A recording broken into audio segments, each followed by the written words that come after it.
जय श्री कृष्ण। हमारे शास्त्रों में वर्णन आता है कि जो भी वस्तु श्री कृष्ण को सबसे अति प्रिय होती है और हम सब जीवों को मोक्ष की ओर ले जाने में सहायक हो, मदद करे और ऐसी मोक्ष प्रदान करने वाली वस्तुएं हैं भगवान के प्रति लगाव, भगवान के सद्गुणों का बखान करना एवं भगवान से प्रेम भाव बनाए रखना। मोक्षदा एकादशी भी कुछ ऐसी ही है। भगवान को अति प्रिय, मोक्ष की ओर हमें और हमारे पूर्वजों को ले जाने वाली यह एकादशी अत्यंत पवित्र एवं सभी पापों का नाश करने वाली है। इस एकादशी का व्रत करने से मनुष्य सहस्त्र कोटि जन्मों के पापों से मुक्त हो जाता है, अंत में भगवान के धाम को प्राप्त करता है। मोक्षदा एकादशी महात्म। युधिष्ठिर बोले, हे देव देवेश्वर, मार्गशीर्ष मास के शुक्ल पक्ष में कौन सी एकादशी होती है, उसकी क्या विधि है तथा उसमें किस देवता का पूजन किया जाता है? स्वामिन, यह सब यथार्थ रूप से बताइए। श्री कृष्ण ने कहा, नृपश्रेष्ठ, मार्गशीर्ष मास के शुक्ल पक्ष की एकादशी का वर्णन करूँगा, जिसके श्रवण मात्र से वाजपेय यज्ञ का फल मिलता है। उसका नाम मोक्षदा एकादशी है, जो सब पापों का अपहरण करने वाली है। हे राजन, उस दिन यत्नपूर्वक तुलसी की मंजरी तथा धूप दीपाद से भगवान दामोदर का पूजन करना चाहिए।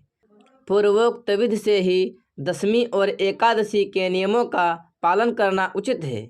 मोक्षदा एकादशी बड़े बड़े पातकों का नाश करने वाली है। उस दिन रात्रि में मेरी प्रसन्नता के लिए नृत्य, गीत और स्तुति के द्वारा जागरण करना चाहिए। जिनके पितर पापवश नीच योनि में पड़े हों, वे इस एकादशी का व्रत करके इसका पुण्यदान अपने पितरों को करें तो पितर मोक्ष को प्राप्त होते हैं। इनमें तनिक भी संदेह नहीं है। पूर्व काल की बात है, पैसरों से वशीभूत परम रमणीय चंपक नगर में वैखानस नामक राजा रहते थे। वे अपनी प्रजा का पुत्र की भांति पालन करते थे। इस प्रकार राज्य करते हुए राजा ने एक दिन रात को स्वप्न में अपने पितरों को नीच योनि में पड़ा हुआ देखा। उन सबको इस अवस्था में देखकर राजा के मन में बड़ा विस्मय हुआ और प्रातःकाल ब्राह्मणों से उन्होंने उस स्वप्न का सारा हाल कह सुनाया। राजा बोले, ब्राह्मणों, मैंने अपने पितरों को नरक में गिरा हुआ देखा है। वे बारंबार रोते हुए मुझसे यूँ कह रहे थे कि तुम हमारे अनुज हो, इसलिए इस नरक समुद्र से हम लोगों का उद्धार करो। द्विजवरों, इस रूप में मुझे पितरों के दर्शन हुए हैं। इससे मुझे चैन नहीं मिलता। क्या करूं?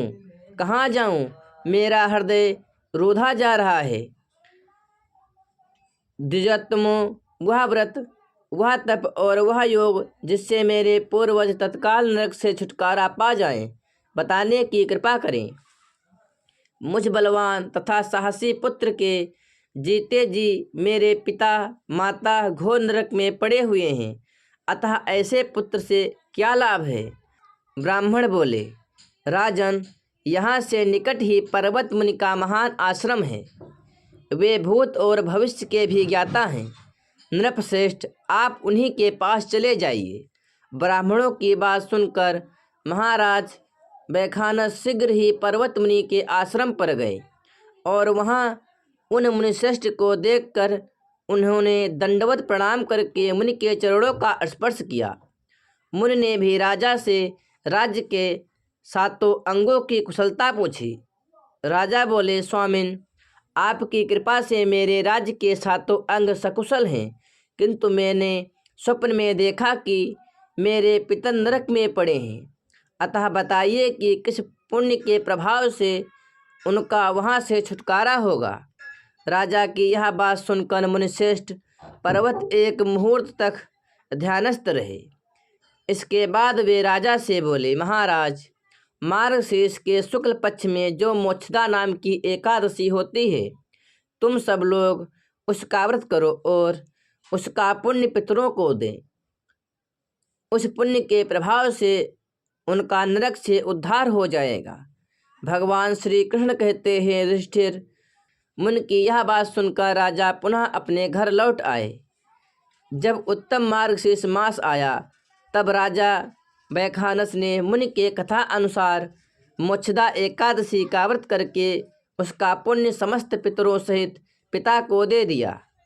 पुण्य देते ही क्षणभर में आकाश से पुष्पों की वर्षा होने लगी। वैखानस के पिता पितरों सहित नरक से छुटकारा पा गए और आकाश में आकर राजा के प्रति यह पवित्र वचन बोले, बेटा तुम्हारा कल्याण हो। यह कहकर वे स्वर्ग में चले गए। राजन, जो इस प्रकार कल्याणमयी मोक्षदा एकादशी का व्रत करता है उसके पाप नष्ट हो जाते हैं और मरने के बाद वह मोक्ष को प्राप्त कर लेता है। यह मोक्ष देने वाली मोक्षदा एकादशी मनुष्यों के लिए चिंतामणि के समान समस्त कामनाओं को पूर्ण करने वाली है। इस महात्म के पढ़ने और सुनने से वाजपेय यज्ञ का फल मिलता है। प्रेम से बोलो लक्ष्मी नारायण भगवान की जय हो। बांके बिहारी लाल की जय हो। श्री हरि विष्णु भगवान की जय हो।